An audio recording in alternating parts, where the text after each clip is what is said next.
Hello, আমি নরেন্দ্র মোদি বলতেছিলাম, ওরপে চায়ের দোকানদারের মেসিয়ার বলছিলাম। কে বলছেন আপনি? হ্যালো, হ্যালো, আমি নরেন্দ্র মোদি বলতেছি। হ্যাঁ, নরেন্দ্র মোদি, এ তুমি কি শুরু করছো? হ্যাঁ, কি শুরু করছো?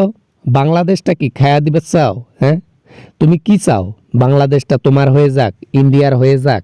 বাংলাদেশকে আমি চাই না, তবে হ্যাঁ, বাংলাদেশ যেন আমাদের আয়ত্তায় থাকে, আমাদের নীতিমালা, আমাদের আইন যেন ওখানে বহাল থাকে, এটাই চাই। একটি স্বাধীন দেশের মধ্যে এরকম আশা করো? হ্যাঁ, লজ্জা লাগে না? এই মোদি, এই তুমি তো নিজেই একটা ধর্ম ব্যবহারকারী। ধর্মকে ব্যবহার করে মানুষের সাথে এরকম মেশো। ভোট নেবার তো এটাই একটা সিস্টেম। ধর্মকে ব্যবহার করো, মানুষ অটোমেটিক আপনাদের প্রেমে পড়ে যাবে, আর আমি সেটাই করতেছি। যাক, টপ সিক্রেট একটা কথা বললাম আপনাকে। এদিকে মোস্তাফিজুর রহমানকে আইপিএল থেকে বাদ দেওয়া হলো। একজন অন্যায় করেছে, তার অন্যায়ের জন্য একজন ভালো মানুষ কেন শাস্তি পাবে? হ্যাঁ, এটা তোমার বিবেক? এটা তোমার আইসিসি? দেশ তো ওটা ওদের নাকি? এটা হলো মূল কথা। আমরা দেশ দেখব, মানুষ দেখব না।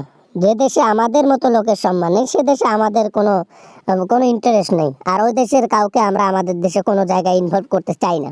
আমরাও নাচোর বান্দা, আমরাও ছাড়ছি না। দরকার নাই, খেলতে গেলাম না, তাতে কি হয়েছে? তোমাদের দেশে যদি আমরা নিরাপত্তা না পাই, ও দেশে আমরা কেন খেলতে যাব? তাই যাব না, যাব না। আর একটা কথা, হাসিনাকে দেশে পাঠাতে চাই। আমি চাই, দেশের মধ্যে নির্বাচন করতেছেন আপনারা একলা একলাই। আওয়ামী লীগ এত বড় দল থাকতে আপনারা একলাই নির্বাচন কেন করবেন? একলা নির্বাচন কই করতেছি? জামাত আছে, এনসিপি আছে, জাতীয়তাবাদী দল আছে, তারপর হচ্ছে আরো অনেকই দল আছে, অনেক আছে, অনেক। তো আমরা একলা একলা নির্বাচন কোথা থেকে করছি মোদি?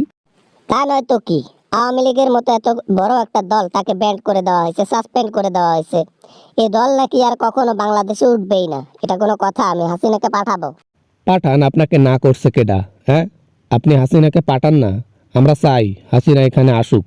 আমরা চাই দেশবাসী দেহুক। আমরা ক্ষমতায় থাকতে যেন তার শাস্তি হয়। শাস্তি?